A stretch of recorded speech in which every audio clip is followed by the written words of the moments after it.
안녕하세요. 스마일 보안입니다. 오늘은 보안 현장에서 자주 발생하는 상황, 고객이 계속 따질 때 어떻게 대응해야 하는지 말씀드리겠습니다. 보안대원으로 근무하다 보면 이미 충분히 설명했는데도 같은 질문을 반복하거나 계속 이유를 따지는 고객을 만나게 됩니다. 왜 안 되죠? 이해가 안 되는데요. 다른 데는 다 되던데요. 이런 상황이 반복되면 대원도 점점 지치고 말투가 짧아질 수 있습니다. 하지만 이때 대응을 잘못하면 단순한 문의가 갈등으로 번질 수 있습니다. 그래서 오늘은 고객이 계속 따지는 상황에서도 차분하게 대응하는 방법을 알려드리겠습니다.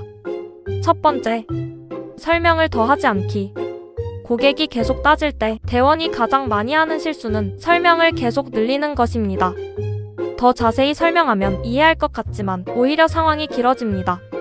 이럴 때는 설명을 추가하기보다 핵심만 유지해야 합니다. 현재 출입은 어렵습니다. 확인 후 안내드리겠습니다. 짧고 동일한 메시지가 더 효과적입니다. 두 번째, 같은 말을 반복하기. 고객이 계속 질문을 하면 대원도 말을 바꾸게 됩니다. 하지만 말이 바뀌는 순간 고객은 틈을 찾게 됩니다. 그래서 중요한 것은 같은 말을 반복하는 것입니다. 확인 후 안내드리겠습니다. 절차상 출입이 어렵습니다. 같은 문장을 같은 톤으로 반복하세요. 반복은 고집이 아니라 일관성입니다. 세 번째, 감정에 반응하지 않기.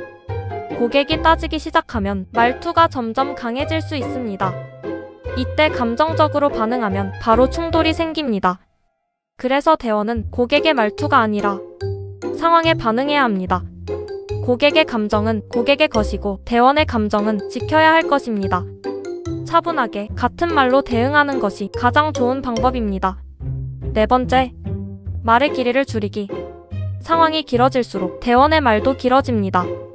하지만 긴 설명은 오히려 설득하려는 느낌을 줍니다. 보안대원의 역할은 설득이 아니라 안내입니다. 그래서 말은 짧을수록 좋습니다. 확인 후 안내드리겠습니다. 현재는 어렵습니다. 짧고 분명하게 말하세요. 다섯 번째, 마무리 신호 주기. 고객이 계속 따질 때 끝내는 말이 필요합니다. 이럴 때는 이렇게 말해보세요. 안내드린 내용으로 확인 부탁드립니다. 추가 문의는 담당 부서로 안내드리겠습니다. 이 말은 대화의 마무리를 부드럽게 만들어줍니다. 여기서 한 가지 더 말씀드리겠습니다. 고객이 계속 따지는 이유는 이기기 위해서가 아니라 납득하고 싶어서인 경우가 많습니다. 하지만 납득은 설명으로 해결되는 것이 아니라 태도에서 결정됩니다. 차분한 태도와 일관된 말투가 결국 상황을 정리합니다. 마무리하겠습니다. 보안대원은 모든 고객을 설득할 필요는 없습니다. 하지만 모든 상황에서 흔들리지 않는 태도는 반드시 필요합니다.